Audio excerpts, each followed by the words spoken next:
Yes, please.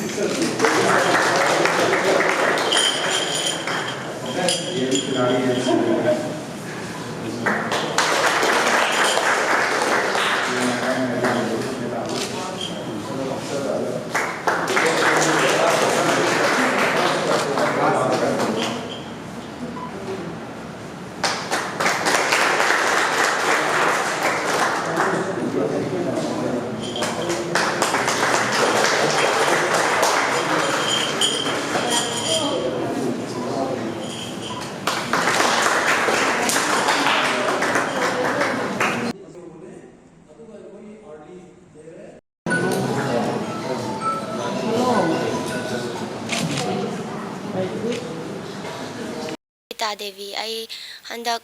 Kerala da PANGTHOKKHIBA 21st Junior National SARUK yajarubane. Ado I ki medal taiji kwanda gold medal ama laure aduga dual event da bronze ama group event da bronze ama laure. Puna medal I medal ahum laure. Da PANGTHOKKHIBA Junior National Kerala da tawusda aina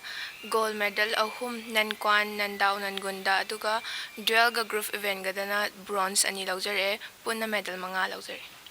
I ming Carolina Chingakam medal manga laujare gold ani jian sugar kyang sugar da aduga silver ama chankwan aduga bronze ani dual event ga group event ga da puna medal manga laujare. I ming Jongbram Chaya Chanu puna medal ahum lawe ani mana regular ishagi da amana group da ani mana bronze aduga amana silver. I ming Tom Chingan bi hawbijam handak PANGTHOKKHIBA Junior 21st Junior National da medal ama laujai mayam khurumjari ai samak sai ki NCU Impal ki head coach Maipam Prem Kumar Singh mayam khurumjari akhoi hantak chacharui ba tournament asi the 21st Junior National Wushu Championship Boys and Girls held at Kozhikode, Kerala from 31st August to 6th of September 2022 ni aduda haiba tournament asida akhoi sai team haibasi akhoi Impal da Manipur da headquarter oiba All India gi sai center laiba mayam sigi akhoi Impal da headquarter oina leijabani adudagi akhoi gi Impal jena initiative tawrakanda All India gi trial selection tawe adubu maximum di 95% gumde akhoi maitai masanga aktani akhoi gi sai team da All India gi sai team da participate tawrise aduga akhoi Impal da headquarter oiba jigi khudong chaba lauraga sima akhoi gi Manipur team jina tongan ba Manipur gi district sing amadi sai ju yauraga amuk Manipur team je semba kandana any national ama lakpase Manipur team je all districts of Manipur plus akhoi gi sai gi angang singju aduda trial pira kanda Manipur je seme bako adu Manipur team jiki in addition with that ne lakadoi je sai je Manipur sai akhoi gi covid matamda akhoi gi asauba karigumba online gi program am khak tawba kanda akhoi gi usu gi matang da de akhoi gi All India gi oina Manipur sina khwaidagi phaba oi haibadagi DG sai na akhoi gi Manipur da headquarter oiraga usu hariba masana sigi sai center mayam gi headquarter sida pibiba adugi khudong chaba laura kanda akhoi usu of India dagi sai team je affiliation direct laura kanda tongana sai gi team jisu akhoi sanabagi ayaba fangjare masiju akhoi gi Manipur gi usu sanaroi singi damakta di yamna chawba opportunity ni hainingi maramdi akhoi Manipur team khakta dagi team ama khak chatlaba matungda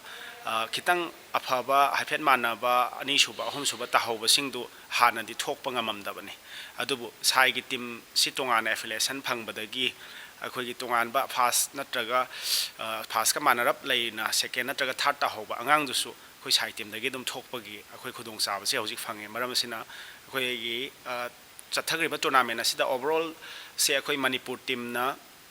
overall team champion oi maduza so akhoi dum yamna nungai jai aduzu akhoi gi angang akhoi gi players sing maitai masang aktani adugi sumathakta Manipur team na all India gi asoba competition amada overall oikhraba matungda mu second best team se mu akhoi gi Manipur machana 95% gumba constitute tawraga yawriba all India gi side team jina mu akhoi gi Imphal headquarter oibasina mu second place taba si so akhoi Manipur gi oina di yamna chawthok chaningai ni adi yamna nungai pham thokpa pot amani ana haijaning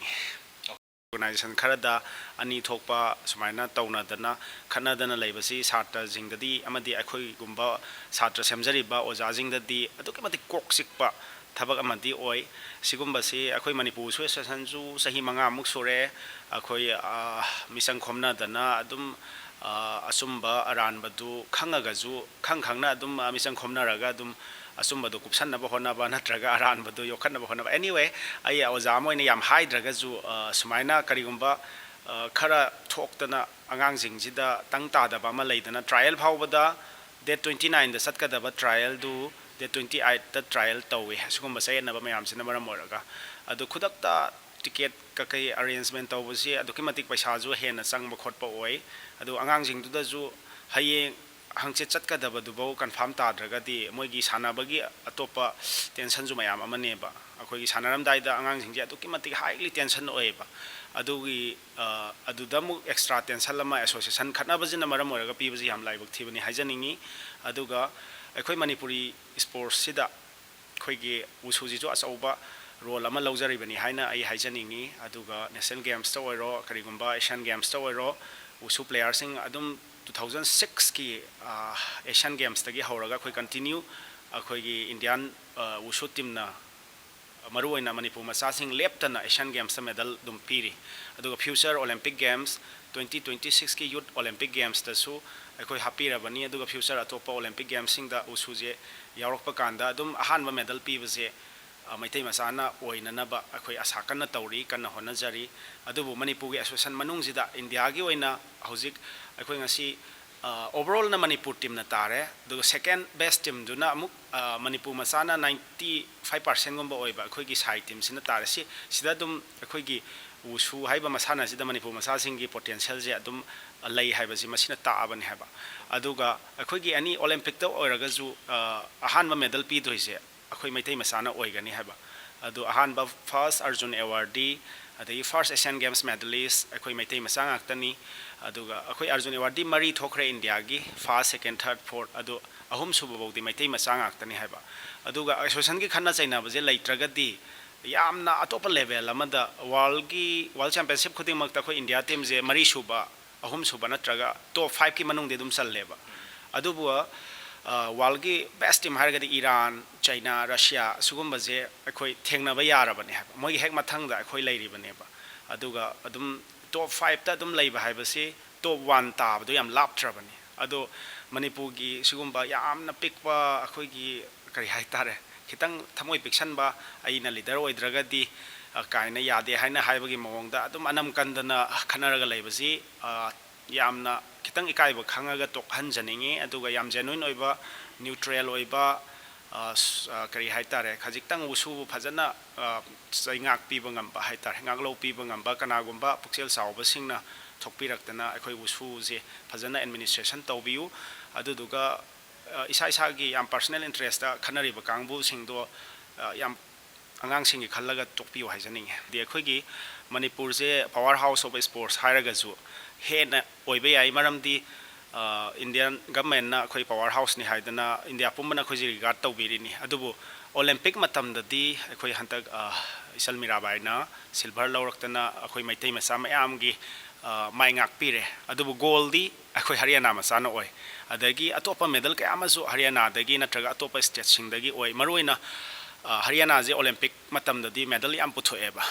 adu sigi asoba factor ama haragati makhoi junior national championship tagi horaga sub junior dagi horaga state level dagi horaga thokpa afaba player sing do makhoi da facility phajana pibi national gi goal loba matamda 3 lakhs tagi tadana incentive pibi ba adagi Asian games kumba Olympic kumba lakpa matamda ju akhoi Manipur da yamna 25 lakhs kumba provision thamba male adubu sorry akhoi gi bronze ki waira male aduduga 1 crore gumba akhoi Olympic gold da piraga ju silver bronze adi adum apikna pibi akhoi atopa Haryana gumba state singa yenguragadi aduga moigi national championship amada lupa lak ahumuk pibaduna di hantak medal goal se lograba matungda mathang sahi gi hotna na ba magi khongu track suit supplementary diets sugumba je manage tawba konei haba ado angang amana junior gi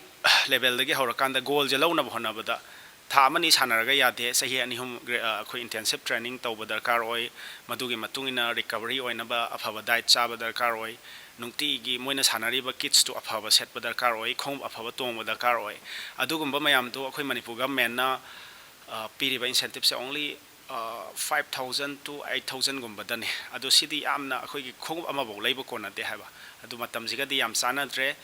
khoi lairei hairaga ju karigumba somehow sports ki oiba fun ama create tawba yai na ju khalli adegi azau sang mayam ju donate tawbirakani khalli Manipur government gi fal leitraga di ai oja moina dum ai gi puketagi ju dum lupa lakh ama ani mo dum hapsage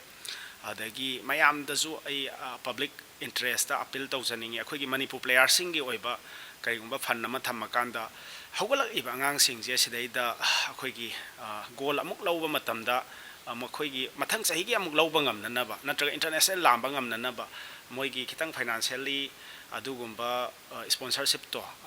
incentive ki mawong sida khara hen katlagadi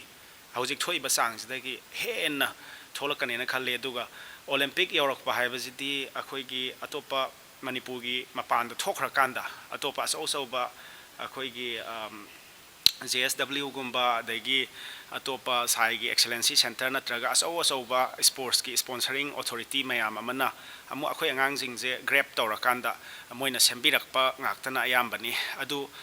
ge facilities jing do adu phangge ba angang jing du di chamai manung da khara khaktane ba aduna akhoi Manipur da leiriba talent sing je masi akhoi Manipur sarkar na oiro natraga kanagumba lang lanai sangsa organization amana phajana midyeng changbira kanda hawgalakliba angang singsida phajana akhoi gi hawgalakpadagi hauna makhoi na khitang phaba hawgalakpadagi hauna financial backup adagi mental backup se phajana pibiragadi more than 10 times hawjik leiriba akhoi gi result sidagi hena lakani khanje